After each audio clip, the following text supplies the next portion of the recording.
My name is Sandra Amakiri. I'm 23 years old. I'm representing River State. I came here with the zeal of becoming a queen. Yeah. And that is what every other contestant came for. But when I got here, sincerely, I never expected to meet all this traditional stuff, though they call it cultural pageant, but I never expected this.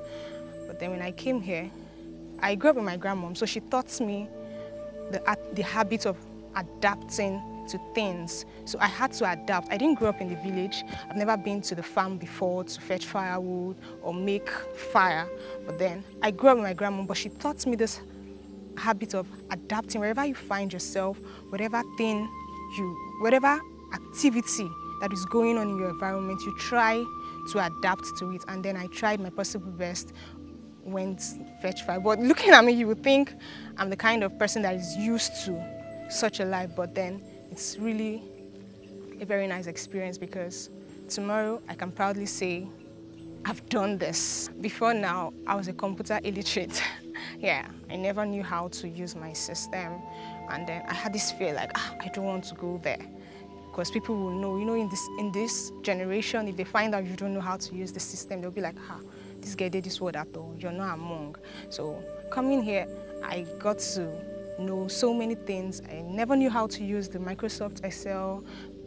But now, I won't say I'm perfect, but I can go somewhere and then I'll be bold enough to use it.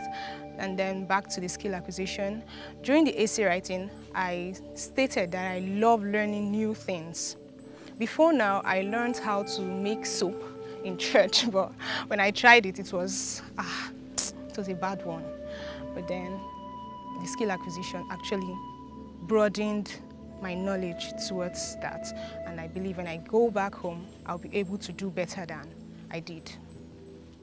And then to the catwalk class, looking up to the FONDCUP standard. I was not expecting that. I was actually expecting the normal pageants, but then the standard was high. And then the way he made it very professional, it made me live up to that high standard, yeah.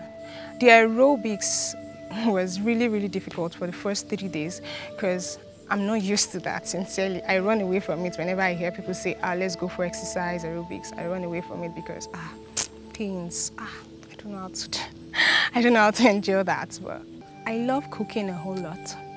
Even though I know I didn't learn how to cook in my early age, but I loved cooking. I grew up with my grandmom, so she never gave me the opportunity to always cook. She's always keeping me aside like the baby of the house.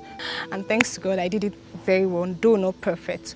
And then when it came to the cooking task, sincerely speaking, I've actually not prepared cocoyam soup before. I stay in the hostel. I didn't grow up with my mom, so I was not used to cooking every day. We buy food and then little ideas, I had to put things together. I tried my possible best to compose myself because when you're cooking, if you're composed, definitely you end up with a very good result. So that's how I was able to do that. The broom task, wow, it was one of the most difficult tasks ever because there's this, wow, I truly have respect, like Twale, for those people that make brooms. They really, God, they're really doing well. But then it taught me to endure, to hold on to myself. You learn to adapt and endure wherever you find yourself. It's not every time you speak out when you're pissed off or you're angry about a certain thing. There are so many persons out there who, because of their upbringing, their life experiences, they are very reserved, not wanting to come out to the open because people will see them like nothing, they're not humans. I would love to spread that love to them, that kindness, because those people, they have something in them. They have greater things in them than the people you see in the open. So showing love and kindness to those set of persons will actually make Niger Delta great because you see more talents, more leaders, more people that are built in Christ, in love and kindness, coming up to help the Niger Delta grow. My name is Sandra Amakiri. I'm 23 years old. I'm representing River State. I'm a contestant of FONDCUP 2021, and we're going to spread the kindness virus.